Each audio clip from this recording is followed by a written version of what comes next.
Mesdames et messieurs, signore, signori. Así taca.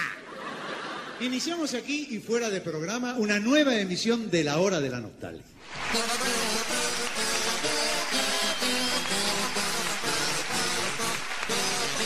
Sean ustedes bienvenidos a La Hora de la Nostalgia, el podcast donde hablamos de Lelutier. ¡Hola a todos! ¡Vamos! ¿Qué hacemos al principio de un episodio en video? Estamos con la nueva tecnología, ¿viste? Esto es así ahora. Muy bien, lo que es tener un filmmaker. ¿Viste? Uf, Te creías sí. que no valía la pena y al final tampoco. No, tremendo. ¿Cómo andás, Seba? Bien, papá, bien, todo bien, por suerte acá, descansando de estas vacaciones, listo para disfrutar de este nuevo fuera de programa, que no tengo idea de qué va, ¿eh? Me dijeron que venga, yo vine, ahora quiero saber de qué se trata. Me parece que Lea sabe un poquito de esto. A ver, Lea. A ver, Hola amiguitos, en este fuera de programa del día de hoy vamos a escuchar el compilado de las columnas de Carlitos de la temporada 3 de La Hora de la Nostalgia, ¿no es cierto, Juan? Carlitos, ¿llegaste a ver el video que salió de Volver, de la entrevista que les hacen a ustedes ensayando Más Tropero que Nunca? No. ¿No lo viste? Lo mandamos. Es súper linda y se los ve ensayando el chucurucutac, chucurucutac. La venezolana. Eso. Sí. Sí, señor. Goñi, ¿estamos? ¿Tengo sonido? Sí, está. Che, chicos, vamos a... Sí. Jorge, atacamos el contrapunto del venezolano. Correcto. Entrás vos solito.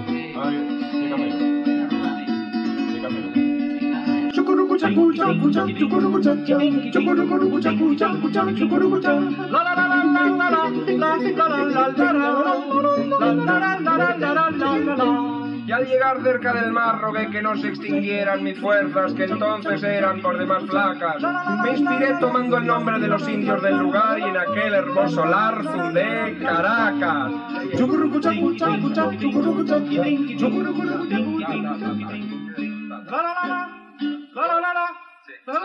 No me corten ahí, por Dios.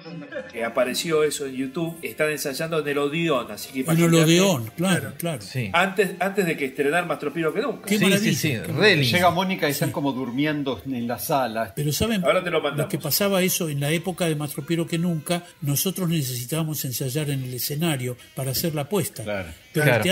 el teatro seguía funcionando. Entonces íbamos y le decíamos a Buddy Day, que era el dueño, Buddy, necesitamos por lo menos 4 o 5 ensayos antes. Mirá vos, 4 o 5 ensayos antes del estreno. Nada. Antes del estreno. Dios mío. Y Buddy decía, bueno, a ver, saquen las agendas. ¿Veis? El lunes 12:30 de la noche. Mirá. Claro. Rácate. El martes puedo darles de 9 a 11 de la mañana y después de las 12:30 de la noche otra vez. Dale. Mirá. Los horarios eran terribles. Nos pasábamos la noche ahí ensayando. Wow. Claro, sí. Mirá. Y después ir a dormir Y, la mona. y si no, ¿dónde ensayaban antes de eso? Digamos, ¿cómo organizaban para ir escribiendo y probando las obras? ¿En la casa de cada uno? En la casa de cada uno, sí. Cuando yo vivía en Cangallo, era soltero, ensayábamos en el living de mi casa. Todo. Y éramos 10 los musichistas. Y nos juntábamos allí a ensayar. Mi vieja se pasaba haciendo panqueques. Qué linda. Sí. Y les encantaba. ¿Sí? En un rinconcito yo lo tenía a mi viejo y a mi vieja sentaditos, calladitos, escuchando cómo nosotros hacíamos el Filio del Pirata. Claro. Sí. Y habrá ratas que labrarán la tierra, la ararán y la prepararán. La ararán, la ararán, la ararán, la ararán, la ararán para labrarla, para prepararla. Y habrá ratitas hilanderas que la lana trabajarán. Para hilarla la lavarán, para hilarla la lavarán. Lavarán la lana para hilarla, lavarán. El área ¿Qué agraria decís? vale aunque sea como desprendimiento Sí. de la rata y que quedó el área agraria. Sí. Sí, es una obra hermosa. Pero Es muy redondita, Bien. muy redondita. Y es un valsecito criollo, ¿eh? Yo me inspiré en un valsecito, en el más famoso de todo, que es taran, para tan tararan, para tiran, para. Desde el alma. Se llama Desde el alma. Claro. Tararararara, piribiribibi, tirin, pam, pam, pam, pam.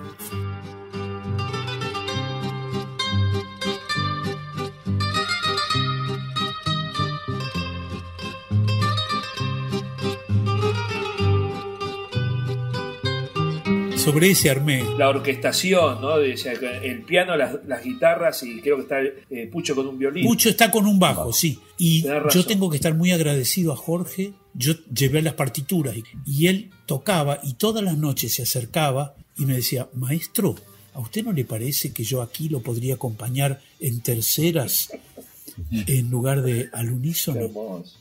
Jorge nunca me tuteó. Nos hablábamos de usted. Y entonces digo, si a usted le parece, qué sé yo. Y entonces agarraba y tocaba. Y después iba agregando cosas y cosas y cosas. Claro, un eximio guitarrista, y además esa obra era casi para 2 guitarras, ¿viste? Pero con el piano en doble octava, quedó muy lindo también. Sí. A mí me parecía que imitaban ahí, no sé si por ahí te acordás, al dúo Visconti, los hermanos Visconti, que cantaban Fuerza Benito, y eran 2 que tocaban valsecitos. Claro. En el rubro folclórico, digamos, ¿no? Y la cara de satisfacción de Jorge y Daniel cuando la cantaban, impagable. Yo me acuerdo del estreno en Rosario. La gozaban, se miraban con amor hacia el final. Con amor, sí. Los dos se miraban así cuando terminaban así y se venía abajo la sala. Es hermoso. Caritas de ellos dos, sí, fue impresionante. Sí, hermoso, sí. Yo siempre ahí cuando terminaba tenía ganas de saltar y hacer, sí, no sé, me olvidé de mí. ¿Sabes el que rompió las pelotas para que esto esté? Soy yo, maestro. Claro, se llevaban todos los laureles. Como tantas veces Daniel se afanaba aplausos también. También. ¿No? Podrías haberlo hecho, tranquilamente. Nosotros llamábamos eso ratonear. Se conoce también ese término, ¿no? Ratonear. Sí, ratonear un aplauso, ratonear un... Vos le tuviste que inventar un fuelle porque habían aplausos al final de la primer parte. Claro. En algunos lugares teníamos que usar fuelles. Estábamos todos muy atentos porque el fuelle podía estar o no. Ajá. Claro. Y si no había, se pisaba un poquito la última risa o el último aplauso y se enganchaba con la estrofa siguiente.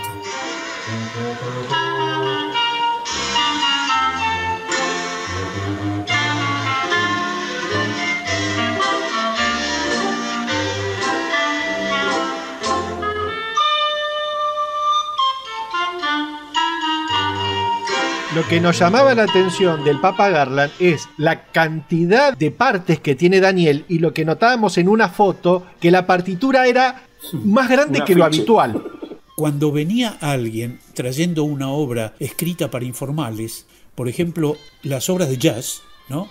Ernesto venía... ¿Ustedes conocieron el famoso manual de instrumentografía informal que llamaba el Casella Morfari? No. Era un libro donde registraba cada uno de los instrumentos informales. Lo escribí yo ese libro y se perdió, lamentablemente. Estaba ahí cada uno de los instrumentos informales, longitud, no, ¿cómo se dice? El rango que tenía. El rango, el registro de qué nota a qué nota iba, cómo se podía tocar, qué notas eran más fáciles de tocar que otras y demás. Entonces, cuando alguien quería escribir algo para instrumentos informales, venían y me pedían el Casella Morfari. Mirá. Que yo le daba, era un libro con unas tapas azules, repuesto Rivadavia, Cualunque, pero hecho con todo el cariño y todo. Entonces uno agarraba y escribía una partitura para tubófono, otra para manguera y otra partichela para basspipe. Y se aparecía en el ensayo, como dicen ustedes, con las partituras escritas. Bueno, señores, hay que tocar esto. Se ponía sobre los atriles las partituras y empezábamos todos a las protestas, a los gritos. ¿Qué es esto? Para un momentito. ¿Qué es esto? ¿Cómo pretendés que yo toque esto? Por ejemplo, a mí me daba mucha gracia cuando me escribían trinos para tubófono. porque no se puede hacer así con el tubófono y hacer un trino. El trino son do, re, do, re, do, re, do, re, do, re, do, re, do, re, do, re, do, re, muy rápido. Hay instrumentos que hacen los trinos, que son los que tiene, por ejemplo, una valvulita, pero un tipo que tiene que soplar un tubito y después pasar al otro, no puede hacer un trino. Entonces, en el Casella Morfari, en ese libro, yo consignaba que este instrumento no puede hacer trinos.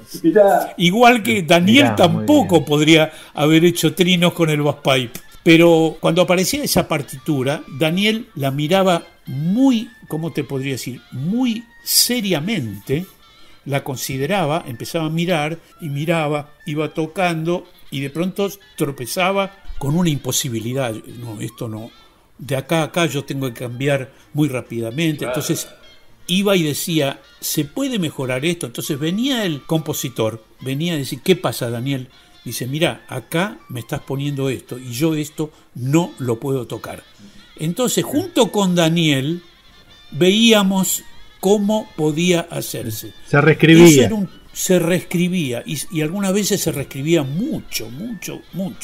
Pero al final, Daniel lograba la mejor versión que le sacaba el jugo totalmente. Y después le escribíamos una partiturita chiquitita para el Basspipe, claro, que se la ponía adelante con el atrilito este que iba montado arriba de los tubos. Bueno, y también, ¿por qué no? El orgullo de contar con la presencia de su cuñado.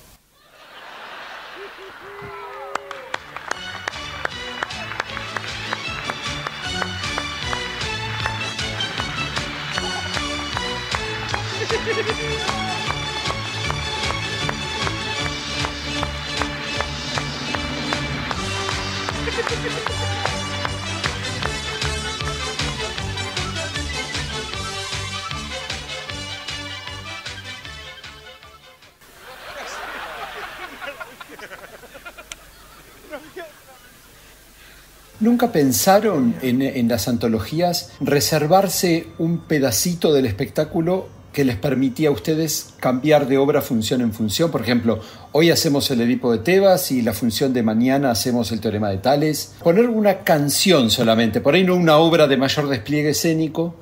No, mira, hay dos cosas que pueden aproximarse un poquitito a la idea que proponés vos, pero que Lelutier nunca realizó. No hubo obras que entraban y salían. Una vez que establecíamos un bis, por ejemplo, señores, el bis va a ser Bote Ortega. Entonces, todas las noches iba Bote Ortega. Claro. Cuando cambiábamos de plaza, por ahí Bote Ortega estaba en el espectáculo o había estado, claro, entonces metíamos otra cosa. Entonces, estábamos forzados a cambiar, claro, el bis. Eso es una, pero por lo general el bis siempre iba parejito. Sí. Y otra, que fue un invento que duró muy poquito tiempo y que fue una propuesta de Lino Patalano, fue muy raro. Nosotros al comienzo nos julepeamos. Fue hacer una pequeña temporada con 2 espectáculos. Los viernes hacíamos una, por ejemplo... Bromato y un encanto. Sí, claro. 2 espectáculos pegaditos, ¿no? Claro, además teniendo en cuenta que nosotros estábamos preparando una gira. Fue cuando empezábamos a usar espectáculos anteriores porque había países que no lo habían visto. Sí, claro. Y entonces dijimos, ahora tenemos que ponernos a ensayar otra vez Bromato.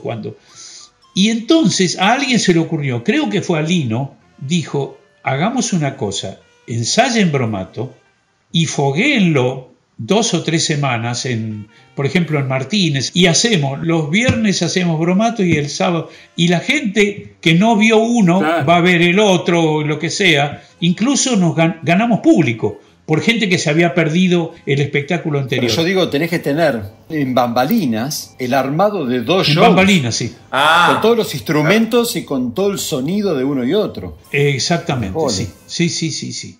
Era bastante complicado. Cuando viajábamos a otro país, llevábamos solamente el material de un espectáculo, claro, con su bis.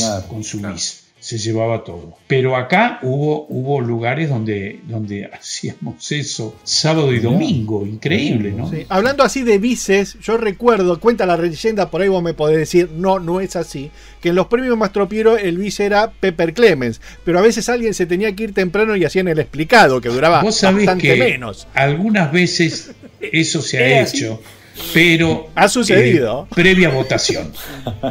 Por ejemplo, suponete, yo me acuerdo que creo de una vez que nos estaba esperando el avioncito para traernos de vuelta de Salta a Buenos Aires, qué sé yo, ¿no? Y entonces los pilotos decían, bueno, ¿a qué hora van a llegar? Y nosotros agarrábamos y teníamos el Pepper Clemens por ahí de bis. Y entonces decíamos, che, ¿qué hacemos de bis? Perdónala. Bueno, y entonces metíamos perdónala y llegábamos perfecto a Buenos Aires, genial, ¿viste? ¡Nos engañamos! ¡El teniente se creyó todo, el teniente! Que yo era pianista. Era ciega, claro. Ciega, el perfume de Oh, toma coffee. ¿Ya no compondrás más tus canciones? Espantosa. En una ocasión estando, creo que si no me equivoco, fue en Valladolid, donde algunos de nosotros, Daniel, que era el borracho del grupo, borracho le decíamos a Daniel porque era el que, entre comillas, más le gustaba el vino y más entendía de vinos, aunque Pucho era el sommelier nuestro, ¿no? Que conocía. Bueno, todo esto para decirles que entre nuestros fans incondicionales estaba toda la familia de los vinos Hilleras, que era un vino que no tenía denominación de origen, porque no sé por qué cuestión de especial que de los vinos españoles, de los Rioja, viste los diferentes tipos de vinos españoles. El Hilleras era un vino maravilloso, riquísimo, que se podría decir que era un Rioja, pero no tenía esa denominación de origen. La familia Hilleras era fanática de Lelutier y nos invitó a la bodega, a visitar la bodega, a hacer una visita guiada, y nos dio carta blanca para todos, es decir, no dijo vengan Daniel, vengan los Luthier, no, dijo muchachos, nosotros vamos a hacer una comida y vamos a destapar los mejores vinos nuestros, así que si ustedes quieren venir, pueden venir todos e incluso pueden invitar a los asistentes y técnicos. Tremendo. Wow. Abrió una puerta. Claro, impresionante, imagínate. Y vamos a hacer... Para hacer la lista corta, ¿quién no fue? Claro, ¿no?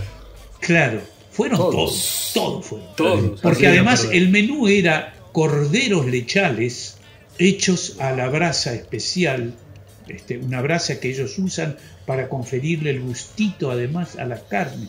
Y los corderos lechales son los corderos que no han probado pasto, que solamente han tomado leche. O sea que es una carne absolutamente increíble, tiernísima, de un gusto muy especial y asada a la leña, ¿no? Durante horas. Entonces, claro, ese día de la invitación nosotros teníamos una función en el teatro a las 9 de la noche. Nosotros pensamos, para nosotros, a nuestros adentros, si nosotros vamos a las 2 de la tarde, comemos 2 y media, a las 3 estamos de regreso, claro, un almuerzo, de ahí hasta las 9 de la noche nos da tiempo para digerir, hacernos una siesta, pegarnos una ducha, tomar un buen café reconstituyente y salir para el teatro con mucha fuerza para hacer la función. Bueno, todos se anotaron, todos los luthiers, todos los asistentes y todos los técnicos. Llegamos en una bañadera, como se decía en esa época, que mandaron los de la bodega. Bajamos, éramos como 20. Los tipos nos estaban esperando. Ellos no se sorprendieron al ver bajar ese ejército, porque sabían que nosotros éramos un montón. Bueno, a grandes abrazos, sobre todo con Daniel, que Daniel se carteaba con ellos, con los Hilleras, y además ellos, viste, chochos, viste. Claro, sí. tienen al de luthier ahí para ellos solos, para disfrutar. Claro. Entonces, claro, estos tipos habían armado un, ¿cómo te podría decir? Un bacanal romano, más o menos, ¿no? Faltaban las mujeres solamente. Pero todo lo demás estaba provisto. Estaba previsto. Hasta los vomitorios. Tremendo. Sí, todo. Bueno, y nosotros miramos, bueno, ¿dónde es? Bueno, empezamos a bajar unas escaleras hasta que llegamos como a 12, 15 metros bajo la tierra, que había un fresco maravilloso, y eran ni más ni menos que bodegas romanas del siglo II, III. Todas así, viste, hechas con ladrillos, bóveda de cañón se llamaban, enormes, impresionantes. Y ahí estaban guardados todos los vinos, además, ¿no? Y tenían en el fondo de esa locura que era una bodega romana de esa época, tenían una sala especial para recibir a los huéspedes ilustres y para darles a probar sus vinos. Y en un lugar especial también habían 2 gauchos vallisoletanos asando unos corderos al asador, que era una locura, que estaban así. Dice, bueno, ya está, empezamos a la mañana, pero yo creo que a eso de las 3, 4 ya vamos a poder empezar a sacar bueno, algunos corderitos, algunos trocitos, sí. Entonces, bueno, de 2 a 3 estuvimos probando los diferentes varietales de hielas. Solo con el desayuno adentro ustedes. Claro, para comer todo. La gente se fue en ayunas para disfrutar, para hacerles el mayor daño posible a los silleros. Sí. Y entonces, bueno, empezamos a tomar con el estómago vacío, ¿viste? Claro, de a sorbitos, cada uno de nosotros comprendía muy bien sus límites, ¿viste? Y bueno, teníamos. El asunto fue que el almuerzo empezó como a las 3, ¿no? Y iban trayendo las fuentes de cordero que se iban devorando todos, y a medida que se iban los huesos, caían nuevas fuentes con más y más cordero y más y más. Mientras tanto, los degenerados hilleras tenían las botellas en hilera, así, en hileras de botellas, y iban destapando en orden de añejamiento y solera y sabor y sobre todo precio. Tenían al final una que decía, y esta vale 1.000 euros, qué sé yo, ¿viste? Te mando un beso, ¿no? Y entonces todos nosotros estábamos mirando a ver cuándo iban a destapar la de 1.000 euros. Que nos iba a tocar un chorrito a cada uno. ¿Viste? Nadie se la quería perder. Bueno, y entonces. Y las horas pasaban. Yo creo que me comí medio cordero. Yo, personalmente, medio habré comido. Porque yo veía los platos con los huesos que se iban y me ponían nuevos platos y digo, pero este es el tercero y no puede ser el cuarto. Bueno, en definitiva, la voy a hacer cortita. Esto terminó con que nosotros comimos todos los corderos que habían hecho y nos tomamos todas las botellas de vino hasta que llegó la última. La última se destapó y se sirvió y dijeron, esto lo abrimos una vez por año, esto lo tenemos de reserva, no sé de qué año, decía una bodega. Tremendo. Tengan en cuenta que es una bodega romana, o sea que esta botella es de antes de Cristo, ¿no? La última la destapamos y brindamos y salimos corriendo para el teatro. Directo. Salimos corriendo para el teatro porque ya eran pasadas directo al teatro. Casi para el teatro. Yo pasé por la habitación. Una ducha. Para pegarme una ducha para intentar recuperar un poco el juicio. ¿Viste? Y la facilidad de palabra. ¿Viste? Bueno, en definitiva, luthiers, asistentes y técnicos llegamos al teatro en un estado calamitoso. 30% de sus capacidades. Sí, de nuestras capacidades. Y dijimos, muchachos, hemos cometido un error terrible, esto no tendría que haber sucedido. Entonces, por favor, todo el café del mundo, todo, enchufémonos, hagamos estrictamente lo necesario, lo escrito, está prohibido hacer ningún tipo de... pero prohibidísimo, hacer ningún guiño, nada. Tipo de guiño. ¿Cómo? Yo ahora me estoy olvidando el término, cuando uno se sale de es una morcilla. Morcilla. Están prohibidas las morcillas. Piensen que comimos cordero y la morcilla ahora nos caería pesadísimo. Claro. Entonces, nada de morcilla, nada. Hagamos la mejor función que podamos. Y Miguel que no se duerma en la consola tampoco. Y claro, Miguel que a duras penas le respondía el dedo índice para hacer los on-off de los cambios. Miguel dijo, muchachos, yo voy a dejar todo abierto. Todo abierto, así que si no van a decir boludeces, voy a cerrar únicamente cuando se lleven los micrófonos. Mientras tanto, va todo abierto. Claro. Y entonces, bueno, y sacamos la función adelante. Fue una función bastante dura, que nos costó sangre, pero salió y no está grabada porque habría sido tremendo. Sí, habría Qué maravilla.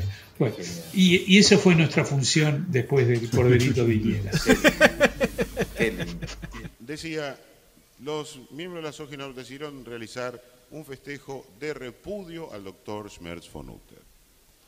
Durante el mismo, Mastro Piero, que había cobrado sus honorarios por adelantado, entretuvo a la concurrencia al frente de un grupo de músicos de su amistad con una selección de fragmentos de obras de su propia autoría, que es precisamente la que evocaremos a continuación.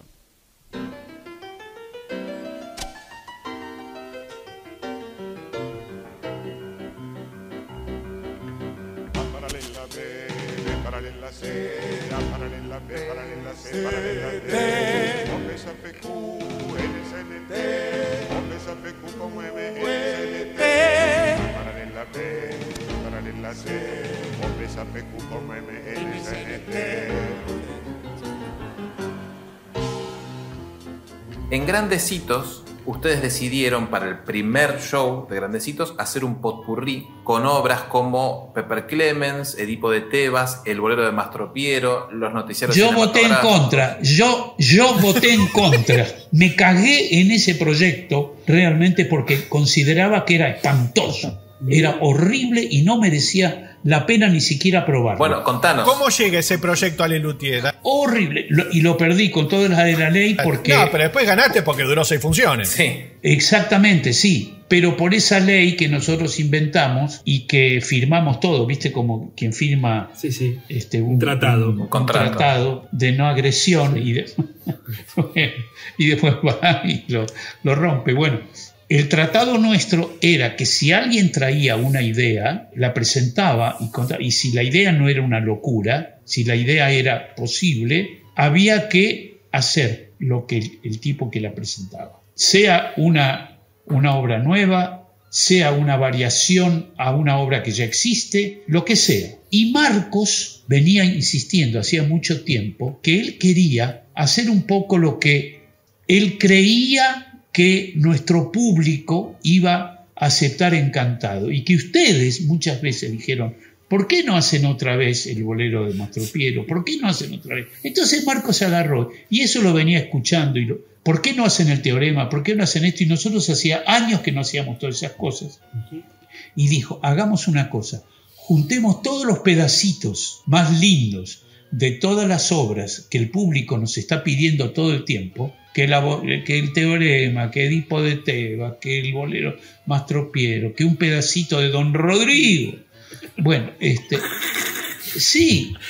Entonces agarró él solo agarró todos los guiones y con una tijera hizo un enorme collage. Creo que se llevó a un músico como para decir se puede salir de acá y entrar acá.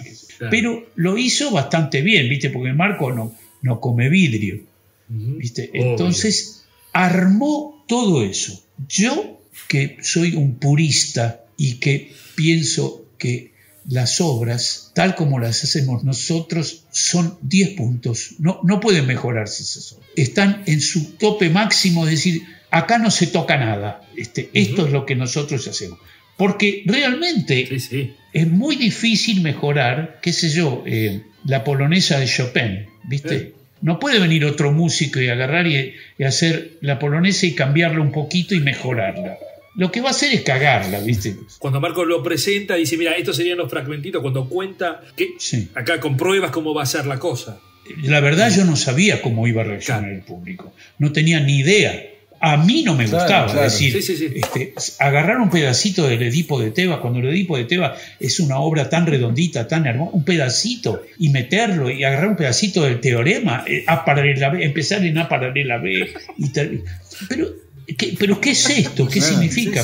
Me falta la hipótesis, la tesis, que era... Entonces yo dije, esto no es ni chicha ni limonada, pero claro, Marcos tenía todas las de... todo el derecho de poner... Todo el derecho de presentarlo. Por supuesto fue un fiasco. Un fiasco. La gente no entendía un carajo, no entendía que estábamos... Nada, no entendía nada. Yo me callé la boca, por supuesto, y esperé a que decantara y enseguidita salieron a opinar que eso no iba. Y encima debe haber sido muy trabajoso, con muchos ensayos, porque tenés que armar como 10 obras en una. Sí, exactamente, sí. Pero no fue demasiado laburo, Lea. Pensar que todas esas obras nosotros las teníamos casi en dedos. O sea que si vos me dejís a mí ahora atacar el teorema de Tales desde A paralela B, yo ataco y te lo termino cantando. Yo lo tengo acá adentro, ¿viste? Claro. Y muchas otras también eran más o menos así. Y teníamos, ¿viste? Machetes y cosas. No, aparte muchos instrumentos, me imagino que debe haber sido desde el punto de vista de la organización. Enorme, complicado de la organización. Los asistentes puteaban, no sabía cómo. ¿No? Claro, porque decían, pero venimos de esto, ¿cómo vamos a armar lo que sigue? Marcos, ¿qué hacía? Decía, ustedes digan cuánto tiempo necesitan para armar todo este quilombo. Y yo hago el texto, yo estiro el texto. Invento otro texto. Tolérala, es solo una muchacha. Conviene que unos días no se vean. Las mejores parejas se pelean y casi que se persiguen con un hacha. De muchas charlas que tuvimos, siempre sale que vos sos el encargado de varios trámites en el mundo interno del luthier. Carlitos, anda a hablar con los tenores y que van a grabar en el disco. Tomar los casting. Sí. Ese rol, digamos, ¿cómo era eso? Era un poco chepibe y otro poco director, dueño de la pelota. Claro. Porque, por ejemplo, yo era el director de las grabaciones de los primeros discos. Director de grabación, director musical, qué sé yo. Y además me remangaba y agarraba los instrumentos y los llevaba hasta el auto, que ya era el único que tenía un autito, un Renault 4L, los guardaba todos allí, cerraba y me iba y los llevaba al otro lugar donde había que laburar. Eso en las primeras épocas. A medida que Le Luthier fue creciendo, empezó a haber una compartimentación, no sé cómo se dice. Una división. Sí, claro, donde se empezaron a separar los departamentos. Entonces, como para... Además, porque el volumen de trabajo iba creciendo exponencialmente. Claro, y el rápido, volumen de trabajo y de responsabilidad. Entonces, por ejemplo, de todas esas cosas, yo me quedé con el departamento de instrumentos. Yo me quedé con los instrumentos porque yo fui el único que trabajé un poco con Massana y con Iraldi en la construcción de instrumentos. Los demás no tenían ni idea. Aparecían los instrumentos. Obvio. Yo hacía las fiestas de presentación y de inauguración de los instrumentos, por ejemplo, del órgano de campaña, en mi casa. Y venían todos los luthiers y aplaudíamos. Yo les mostraba cómo funcionaban las cosas. Entonces yo me fui quedando con eso y con otras cosas que yo iba haciendo, como por ejemplo toda la cosa del archivo. Yo era bastante obsesivo con todas las cosas y me gustaba. Entonces medio como naturalmente se fue dando que en la oficina, después cuando apareció una oficina de Lelutier, porque antes no había oficina, no había nada, pero cuando hubo una oficina ya sabían que cuando aparecía un recorte, una cosa, que sé yo qué, había que darse la carderito, que él iba y las pegaba en las hojas y que eso. Y así al mismo tiempo fueron apareciendo los otros responsables, como por ejemplo, yo fui dejando toda la cosa de dirección musical, que yo, y la fue agarrando Jorge. Jorge Marona fue agarrando, ensayos, la cosa de maestro de ensayo. Y Daniel fue agarrando todas las cosas de manejo de dinero. Administrativos y cosas ya. Y así. Pucho estaba medio relegado, es decir, no tenía ningún departamento que tuviese que ver. Marcos sí, Marcos se fijaba todo el tiempo en toda la cosa de los programas, de las tipografías. La gráfica. La gráfica, todas las cosas así. Las comunicaciones. Cada vez que había que escribir, una gacetilla, una cosa así. Marcos, eso fue cambiando con los años y se fue acomodando. Y yo me fui quedando con los departamentos en los cuales yo... ¿La pasaba bien? Y la pasaba bien, yo estaba muy, muy contento. Sí. 15 horas 30 minutos en toda la República. Vamos a terminar este bloque de Radio Tertulia con las noticias.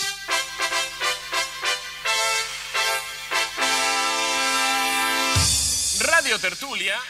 Los viajes y estrenos a Rosario. Sí. ¿Cómo era la logística? Función viernes, sábado, domingo. ¿Se quedaban toda la semana en Rosario? ¿Volvían a Buenos Aires? Nos íbamos a vivir a Rosario. Esa era la idea. Nos íbamos a vivir. Con lo cual, eso nos permitía, primero, desconectarnos de Buenos Aires y dedicarnos full time al estreno de Lelutier. En cualquier momento había ensayos y cosas y cortes.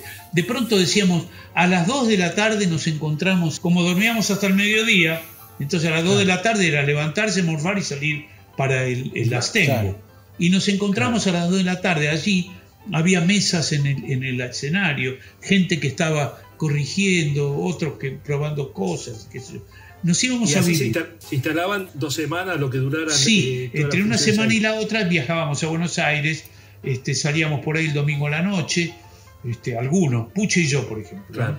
Los demás viajaban el lunes a la mañana y nos quedábamos lunes, martes en Buenos Aires. Y se volvían para allá el miércoles. Y el miércoles ya volvíamos otra vez y nos quedábamos ya otra vez toda la semana. Que era una semana muy brava la segunda semana. Porque la segunda semana... ahí venían los recortes. Íbamos con la directiva de...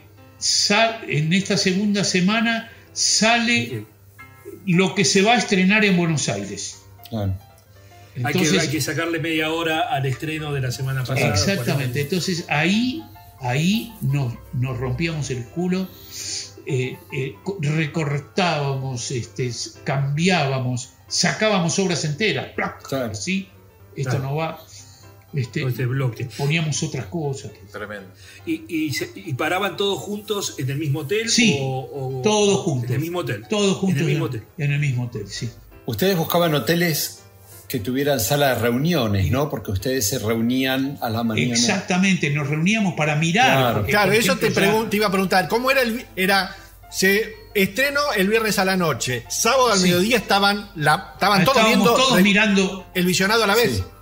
Sí. Jorge Marona repartía a cada luthier un bloc y un lápiz y decía, salvo que quieran parar especialmente, vayan anotando. Y después vamos a ir obra por obra y entonces cada uno lee las cosas, los comentarios. Y por ahí volvíamos a pasar obra por obra, ¿no? Ya dejábamos ya casi todo listo para que sábado y domingo no hubiese más cambios. Entonces teníamos que llegar al sábado, para lo cual había que trabajar miércoles, jueves y viernes con todos los cambios, los quiebres, los ajustes, esto sale, todo hasta el sábado. Y el sábado se acababa. No hay más cambios. De pronto después se pulir un poquito. No, después era que por lo menos había que rodar. Rodar para llegar para empezar con eso último, ya rodados, por lo menos 2 funciones, sábado y domingo, o las 2 del sábado y una del domingo, para llegar a Buenos Aires, por lo menos habiendo hecho 3 funciones definitivas en Rosario. Claro, claro. Y después sí, a lo largo de mucho tiempo, ¿viste? Claro. Pucho siempre venía, se me ocurrió un chiste nuevo, ¿qué les parece? Él venía siempre con una cosa de esas. Por lo general era muy interesante. O un desastre. ¿Viste? Sí.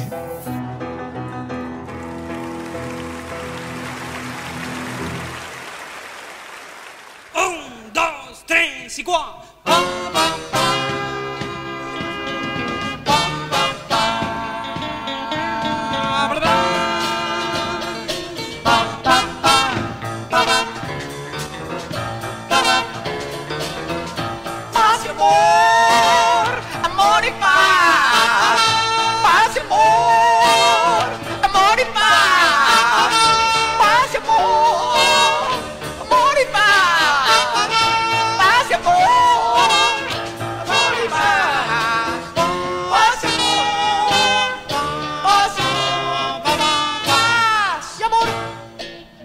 Hacían el teorema de Tales. Gerardo tocaba la batería en esa formación. Estoy hablando de Inino, Sí, la tocaba. Tocaba chiquitito, poquito, pero lo imprescindible. La tocaba. La percusión de Emilio en Tales es Gerardo, entonces. Sí. Después pasó Ernesto. En cuanto entró Ernesto, Ernesto era mucho más yacero. Sí, igual, además, Gerardo siempre se apartaba y daba lugar al que tocaba. Al que pudiera hacerlo mejor, o que tuviera más habilidad. Gerardo llegó a tocar la batería en el Rock del Amor y la Paz, en el 73. También, sí. Tocaba varios instrumentos, tocaba la guitarra, el bagpipe, o sea, percusión, piano, algo así tocaba. Piano tocaba poquito, pero había estudiado, además era un estudioso. Sí. Le gustaban los instrumentos de viento. Me acuerdo que cuando terminó de construir el bagpipe, enseguida empezó con el alpa. Claro. Sí. En Sonamos Pese a Todo, ¿quién tocó la batería en Tales? En Sonamos Pese a Todo, la batería en Tales puede ser Jorge Padín. Hubo otro. Pero un músico contratado, ningún luthier. No. Mira, yo sé que el hijo de ese baterista se llama Leonardo, también como el mío. Puede ser Jorge Padín, el baterista. Okay. Sí. Bueno. A ver, ¿qué vale? Pocho Lapuble. Sabe todo. Hay que hablar con Vale. Hay que hablar con Vale. Trae la Valeria, Carlos. Vaya, Núñez, Vale, vení. Leonardo Lapuble es el hijo de Pocho Lapuble, falleció. Él tocó varias cosas con nosotros y siempre venía con un embale, le gustaba y se iba diciendo gracias por haberme llamado, gracias, lo hubiera hecho sin cobrar un centavo. Era un tipo muy agradecido, muy agradecido. Y después los otros dos bateristas, Jorge Padín en la primera época y el zurdo, años y años y años. Celos, tengo celos de la brisa que acaricia tus cabellos, de la arena que roza tus pies, celos de los guantes que tocan tus manos, celos del collar que toca tu cuello, celos de la silla. Carlitos, en el bolero de los celos, esa gracia que hacías vos cuando tocabas el shaker, que sacudías, hacías como una sentadilla, ¿cómo surgió eso? O sea, ¿también una joda de ensayo? Sí. ¿Y quedó? No, eso empezó lenta y gradualmente. Advertí que esa cosa de resorte, casi como un resorte, me ayudaba a seguir el ritmo, pero cuidadosamente dejaba de hacerlo cuando Daniel empezaba a tirar letra. Claro.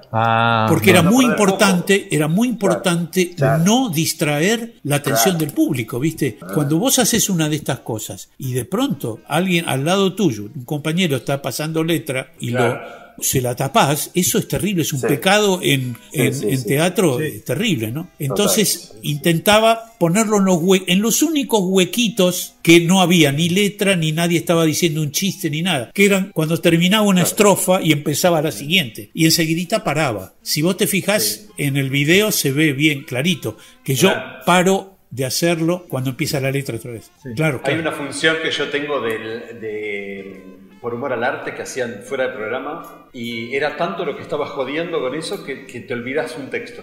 Claro, me fui a la mierda.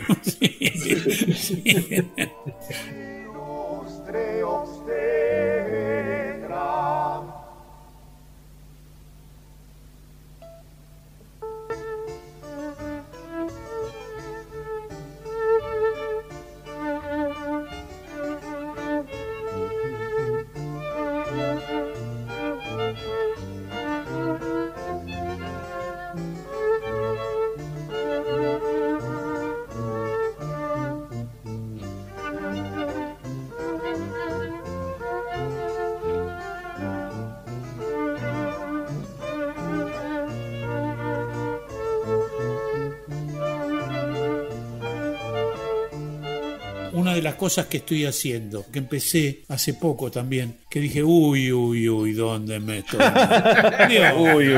Uy.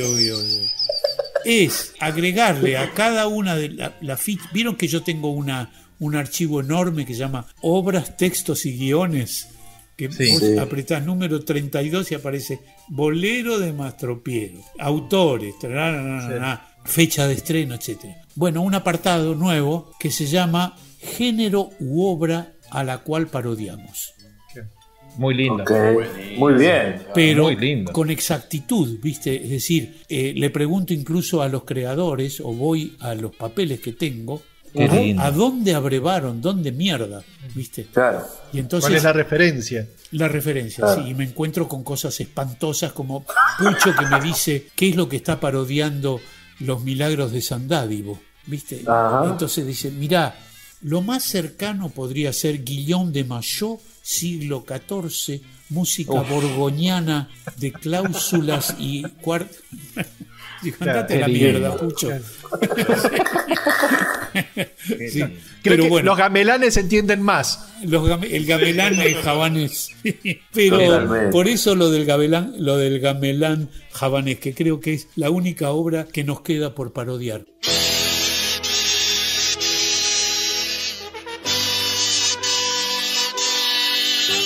Evviva, evviva, evviva il re! Evviva, evviva, evviva il re! Oggi è il giorno più bello per l'unità della Spagna. Abbiamo difenduto il castello, abbiamo fatto la sagna. Oggi è il giorno più bello. Carlitos, y vos alguna vez me contaste que cuando estaban planeando algunos de los recitales sinfónicos, supongo que el Grosso Concerto, habían evaluado el sitio de Castilla como obra y que después decidieron que no. No me acuerdo. Ni siquiera me acordaba que ya había sido propuesta, pero no me acuerdo. Esa obra tenía dos cosas asombrosas. Una era el texto de Marcos, cuando presentaba la obra, que se armaba una cola detrás de Marcos, que era una cosa de los hermanos Marx, poco más o menos. Era una cosa lindísima que habíamos inventado nosotros y que conspiraba espantosamente con todo lo que quería decir Marcos, pero bueno, nosotros rescatábamos ahí todo lo que se iba a armar. Y por otro lado, la obra estaba cantada en cocoliche. En el cocoliche, que también tenemos en Voglio entrare per la finestra, que para algunos luthier era un recurso algo baratito, no un santo. Sí, entonces teníamos la obra allí, tenía pocos chistes inteligentes la obra, salvo alguno que otro así, y además juegos de palabras traído de los pelos, como por ejemplo cuando lasaña, per me cannelloni, ¿viste? Como esos chistes que surgieron también, ustedes se deben acordar, en Ama Mio Beatrice, que la dimos de baja en buena ley porque era una obra barata en ese sentido, porque echábamos mano a ese tipo de mecanismos que no eran muy afectos. Así que la obra tenía pocos puntos, es decir, me puedo imaginar perfectamente que bajó enseguida, que no se quiso. Iba a prosperar. Es una situación absurda, muy linda, la de la obra. La idea es muy linda. Un castillo que permanece sitiado todo el tiempo. Se van unos sitiadores, llegan otros, y así, y uno tras otro. Y la forma de echar a los invasores es muy divertida. Yo, la verdad, pensando en el sitio de Castilla, es terrible. Hoy estaba leyendo el diario, lamentablemente, todo el asunto de Kiev. Y parece ser que Kiev, desde el año 1000, que viene siendo sitiada y ocupada desde los escitas, los griegos, el imperio austrohúngaro, se iban y entraban los cosacos, y entraban los nazis, se van los nazis, entran los soviéticos, se van los soviéticos, y así, pobre, la ciudad vivió como Castilla, como la nuestra, como la nuestra, ¿no? Otra vez Lelutier hace historia, digamos, anticipada. Las madres dan a sus vampiritos la nueva sangre chocolatada. Ah, qué maravilla. Esto me ha despertado el apetito. Voy a cenar. A ver. Tú, cosecha 42. ¿Qué pasa con él? Ven, acompáñame. No os preocupéis, es solamente para dar algunas instrucciones a los criados. Pero... Ven, acompáñame, cosecha 42. ¡Acompáñame!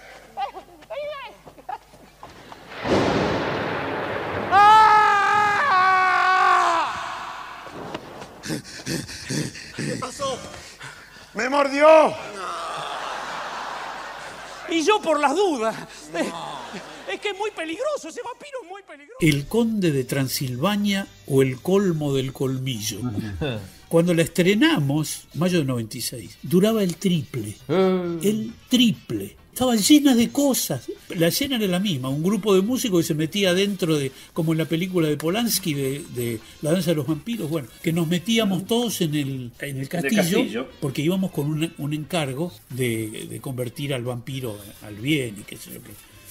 Yo me acuerdo de algunas escenas que cayeron, que lo lamenté tanto. Preguntaba de qué grupo éramos, ¿no? El primer chiste es muy lindo, Lelutier, ¿no? De qué grupo sanguíneo. Probaba de cada uno y qué sé yo qué, y le gustaba mi sangre. Entonces decía, tú, reserva 42, acompáñame. Y yo salía cagado en las patas con él, mientras miraba para atrás a mis compañeros que me hacían... Y Marcos me llevaba a bambalinas. Y se hacía un silencio y había un pequeño relámpago y se escuchaba un grito desgarrador, pero terrible. Y entrábamos los dos corriendo, ¿no? A escena, Marcos y yo. Y Marcos decía, ¡me mordió! Sí, yo lo había mordido a él, ¿no? Bueno, estábamos todos aterrados. Pucho llevaba un cuadernito donde tenía todo tipo de instrucciones, como llevaba Polanski también, con el profesor Frobenius. Sí. Y decía, los vampiros los ahuyenta una cruz. Y entonces Daniel pegaba un salto y decía, ¡yo! Decía, ¿tenés una cruz? Dice, no es lo mismo una estrella de David. Bueno... Había muchas otras cancioncitas, había un jingle sobre la sangre, un bolero a Emma Thomas. El bolero, sobrina, ustedes lo conocen. Ese llegó al estreno. Con un muy buen arreglo de Jorge Marona. Era un bolero tocado con clavecín y maracas. Era un injerto, pero perfecto, para las noches de invierno en un castillo de Transilvania, ¿no? ¿Por qué fue recortándose todo eso, Carlos? Digo, ¿por el poco efecto de la risa? Había varias corrientes en Lelutier, en el sentido de qué es lo que sirve y qué es lo que no sirve. Algunas veces, algunos defendíamos algún párrafo en especial o algún chiste porque nos parecía inteligente, un calambur, como dicen los franceses, muy bien construido. Y estaban los otros que de vez en cuando directamente tiraban el chiste y paraban la oreja para ver qué pasaba en el público. Ah, ok. Y algunos pasaban sin pena ni gloria. Claro. Entonces ahí se instalaba inmediatamente el... ¿Cómo se llama? El hacha. Sí, la discusión, ¿no? Es decir, Claro. che, viste que no funciona. esto no funciona, de esto no se ríe nada. Y otro que decía, pero qué lindo que es. Claro. Qué delicia. ¿Cómo no? Y algunos ganábamos, otros perdíamos. Yo reconozco que en muchos lugares yo defendía lo indefendible por un intento de primar la perfección del lenguaje o la idea y qué sé yo qué sobre la respuesta del público. Pero otros compañeros decían, no, esto no es gracioso, no tiene que seguir. Sí, no Y tiene se efecto. recortaba. A raíz de esto, ¿qué pasaba? El espectáculo, ustedes eso lo observaron muy bien. El espectáculo se iba recortando, caían cosas por ahí, algunas valiosas, otras olvidables, otras para echar una lágrima de vez en cuando y recordarlas, pero lo que finalmente quedaba era una contundencia brutal de concentración lúdica, de concentración graciosa, ¿no? No había... ¿Cuánta gente decía, no tengo tiempo de terminar de reírme del chiste anterior? Claro, bueno. Había... Todo el tiempo. Digamos, esos 13 había minutos... chistes cada 2-3 segundos en algunos casos. Sí. ¿no? Bueno, esos 13 minutos del estreno del Vampiro se convirtieron en 5 minutos potentísimos. Claro. El Vampiro yo lo tomé nota el otro día, lo medí y duraba 18 minutos. Claro. Y Don Rodrigo. Es un montón. Más del triple. Eso fue el Vampiro. Vos analizás la obra, sin embargo el público va a ver el espectáculo entero, va a ver una hora 40 de espectáculo y no podés permitirte una caída, por más que sea inteligente, por más que sea simpático, si el espectáculo se te murió 5 minutos, es un bajón, está mal. Sí. Y lo que caía, vuelvo a decir, no era todo, estaba mal hecho, era todo medio tibio.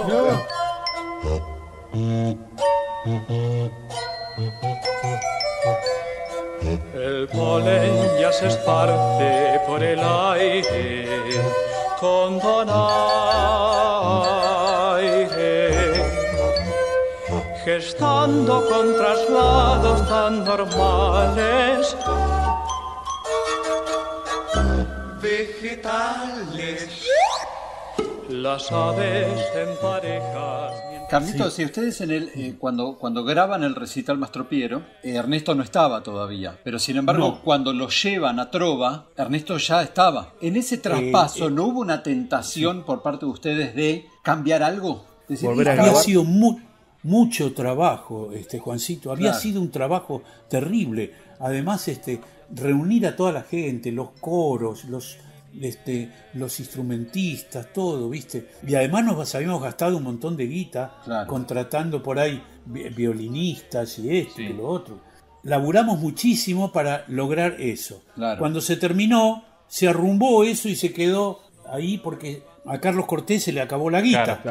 Y ya no le alcanzó, no tuvo suficiente dinero como para seguir adelante el proyecto y hacer las tapas. Un año después, cuando ya estaba Ernesto dijo, nosotros tendríamos que grabar un disco, dijo Ernesto. ¿Qué? No, dejate de joder, que grabar un disco, nosotros ya grabamos uno. ¿Cómo que? Sí, ya hay un disco grabado y que está ahí. Dice, ¿y quién lo tiene? Bueno, se lo di yo, que lo tenía yo. Y Ernesto dice, pero esto hay que editar, no me jodas. Era una cinta. Una cinta de estudio, ¿viste? Sí. Grabada en 15 IPS, inch per second, en 15, que era lo mejor que había en ese momento. Qué raro. Y Ernesto, que lo conocía a Radosinski, fuimos con él a verlo a Radosinski con la cinta. Increíble. Ahora, qué raro. No, que este tipo Cortés, que hizo una producción independiente de poner a grabar a un conjunto inhóspito, ignoto en ese momento, una inversión tremenda, digamos, porque el mundo de la grabación independiente vino muchísimo después. Pero él no tenía ni idea, era un... No tenía mucha guita. Tenía algo de guita y qué sé yo, que él se le ocurrió en La Cebolla, ¿viste? Claro. El Café Concert. Tenía un par de colaboradores, Lito Gordín, me acuerdo que era uno, y él contrataba a la gente, hizo sus mangos, ¿viste?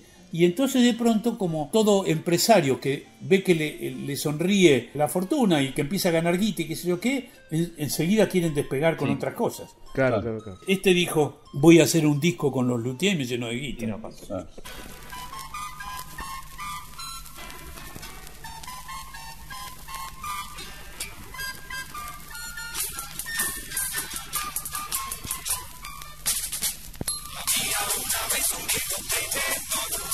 Tenía solitario en el afiamento, tenía una sola y loca ambición, era trabajar fibra sintética, quizás por razones de estética, o quizás para vender al por mayor.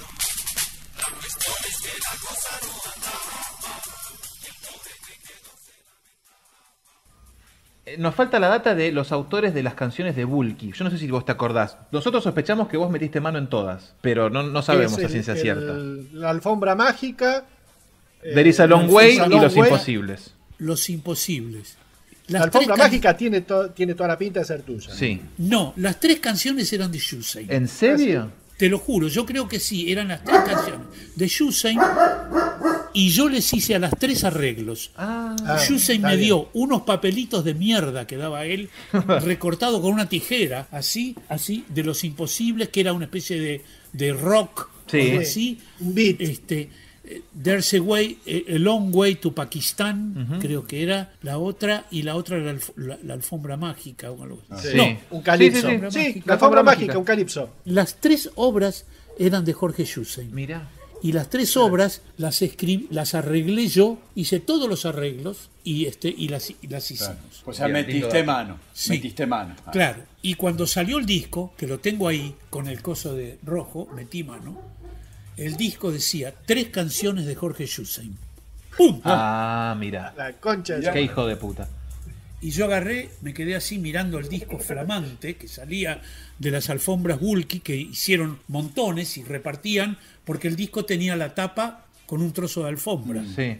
Pero ese fue uno de los primeros clics que yo sentí cuando de decir, este tipo. Claro. Y después ya saben, cuando fue la revista Claudia, que de pronto le hacen la nota a Jorge Hussein y dice que había escrito el teorema de Tales. Sí. Y bueno, y ahí ya... Y yo tenía ensayo con él al día siguiente, no sé, y me encontré con él y él como si nada, le digo, Jorge, hiciste una nota con la revista Claudia. Ah, sí, viste, qué bien, qué bien. Y digo, dijiste que escribiste el teorema de Tales. Bueno, no exactamente, lo que pasa que... No, dice eso. Dice, y va y me dice... ¿Sabes lo que pasa, Carlito? Es más fuerte que yo. Qué hijo de puta. ¿Qué respuesta es esa? Más fuerte que yo. Agarré y dice... Sí, bueno. Sí. Y yo escribí La Divina Comedia. Que sí. Claro. Y así.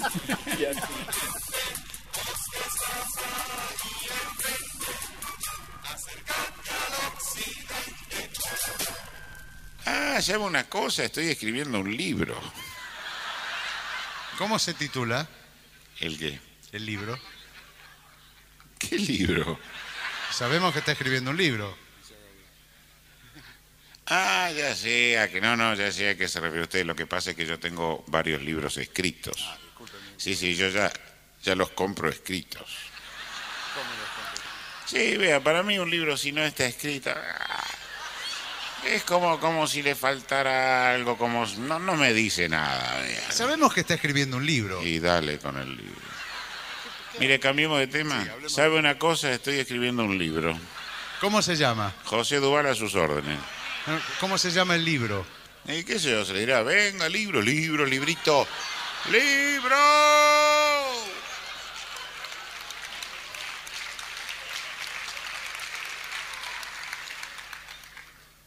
¿Qué pasa? ¿Está lloviendo? Es el aplauso de un público que reconoce una auténtica reliquia. No veo por qué, se lo ve bastante joven a usted todavía. ¿Cuál es el título del libro? El título, Memorias. Debe haber escrito unas cuantas cosas acerca de la hermosa Débora Duncan. Carlitos, ¿en qué momento tu cabeza te dio la orden de escribir Memorias de un luthier? Yo creo que hubo 2 o 3 disparadores. Uno fue que los juegos de Mastropiero, ustedes lo saben eso, yo no escribí un libro de los juegos de Mastropiero. Yo empecé a escribir los juegos de Mastropiero y se los mandé a Daniel Samper para que lo incluyera en su libro de la L a la S. Le dije, mira, acá te mando una cosa que eran como 50 páginas con tus juegos, y donde ya hablaba de Marius Serra y el libro Verbalia. Y Daniel Samper me devuelve el libro a mí y me dijo, Nuño, esto es otro libro. ¿Cómo voy yo a incluir todo esto? Un dulce, Samper, porque realmente su libro habría sido una enciclopedia maravillosa. Una Biblia. Claro, porque estaba toda la historia de Lelutier y todos los juegos de Mastropiero a continuación. Sí. Entonces agarró y me dijo, esto es otro libro. Entonces yo agarré y empecé a escribir eso, y todos los luthiers me empezaban medio como a corregir y a meterse, ¿viste? Y yo escribí los juegos de Mastropiero muy encorsetado, ¿no? Y sintiendo que tenía que cumplir toda una serie de cosas y demás. Y además, el libro de los juegos de Mastropiero estaba enfocado a una cosa que era la ludolingüística, o sea, los juegos de palabras en la obra de Lelutier. Sí. Yo hice un archivo enorme con las 175 obras y las numeré, donde he puesto en esas obras todo el material que hay de la letra, no la música, toda la letra, las versiones distintas, las orquestaciones, de dónde nos inspiramos y qué sé. Pero de pronto yo veía que había un montón de cosas lindas como para contar además, ¿no? Y entonces se me ocurrió poner un fuera de programa al final de cada uno de este archivo de obras. Entonces yo terminaba de reunir todas las cosas de Lazy Daisy, ¿no? Y al final de todo me ponía a escribir cómo surgió Lazy Daisy, pensando que eso iba a quedar ahí y que ustedes 4 iban a agarrar alguna vez, iban a sacar todos esos pedacitos e iban a armar un libro con esas cosas. De ahí a pensar, pero todo esto es un libro, claro. ¿no? Hay un paso, porque yo empiezo a mirar y yo tengo un Excel, el Excel no se toca, ustedes maravilloso fundaron, No. Sí, una frase que a fuego. Sí, la armaron ustedes. Tengo el Excel de todas las obras y hay una columnita chiquitita a la derecha que dice incluye comentario. Y hay una cruz. Y de pronto un día lo vi y vi que había montones de crucecitas. Claro. Yo dije, la puta, es increíble la cantidad de comentarios que no están en ningún lado. Solamente los tengo yo en el archivo y los tienen ustedes. No están publicados en ningún lado. Ahí hay un libro. Ahí hay otro libro. Y se estaba acercando los 50 años. Y tu salida, claro. Y yo ya me estaba sintiendo cansado, dolorido y qué sé yo. No lo quiero decir, hastiado de las giras largas, estas que uno no elige, ¿viste? Bueno, y entonces se me empieza a cruzar la idea y alrededor de la frase de Borges, que siempre me persigue, que los hombres hacen planes como si fueran inmortales, pero el asunto es que no lo somos. ¿Y cuándo se va a terminar esto? Y yo no sé si fue la muerte de Daniel, claro, ya. Fue ese año, 2015. Pero ya te digo, vos en enero del 2016 fue cuando mandaste un mail a nosotros contándonos que querías hacer esto y nos preguntabas si tenía sentido. Si tenía sentido. Imagínate que para nosotros fue. Quería el reaseguro de ustedes 4. Quería saber de ustedes 4 y de algún otro más, por ahí, ¿no? Sí. También le escribí a Patrick, que siempre fue y creo que Samper también y demás. Y empecé a pensar que yo tenía toda la libertad, por primera vez, la libertad absoluta de contar así a calzón quitado la historia de Lelutier desde mi humilde posición de un quinto del grupo, de pertenecer al grupo desde su fundación. Soy el único que se mantiene vivo del Filho del Pirata. Claro, de la función en La Plata. El único, todos los demás se murieron. El Gordo López, Massana, Munstock, Rabinovich, todos se murieron. Y Patricia Jaimovich creo que todavía sigue viva, que era la condesa Antonina. Pero no es cuenta. Una viejita, pero claro, ella fue su única participación en la primera. Sí, pero ese primer grupo soy el único que queda.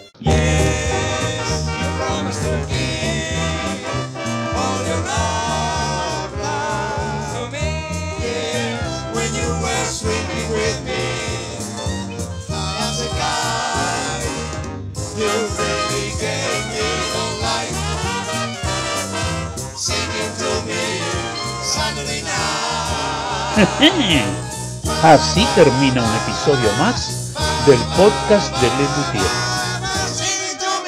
Eco Arguedes fue sonidista de los Alchareros de la última gran etapa, hizo la gira de despedida y laburamos un par de años antes. Cuando ustedes hicieron con los Alchareros en el 98, él estaba de sonidista ahí en el Coliseo. Sí. Y creo que ahí me contó él que había sido sonidista de ustedes desde Muchas Gracias o... Sí. Bueno, también de Luterías, yo casi me muero. Y fui a la casa y me dijo, tuve la grabación de Cathy, la reina del salón, de Daniel hablando. Esa existe, es oro en polvo. Lo que hizo Eco Arguedes o Carlos Farolo, no sé quién, se le ocurrió poner todo atrás y traerlo a Daniel adelante, claro, y grabar desde que empieza taran tan, paraba, hasta el final todo lo que le cuenta Daniel a Jorge, que es una historia que puede ser un cuento de Chekhov o La Guerra y la Paz o qué sé yo qué, y todo mientras va haciendo los gestos de cuando la piba se desprende el corpiño, pero le va contando otra cosa. Dios santo. La dicotomía Qué que hay ahí lindo. es increíble. Y existe esa grabación, existe. Vamos, bien. Existe. ¿Pero existe y la tenés vos? Yo no la tengo, listo. No la Entonces, tengo. bueno.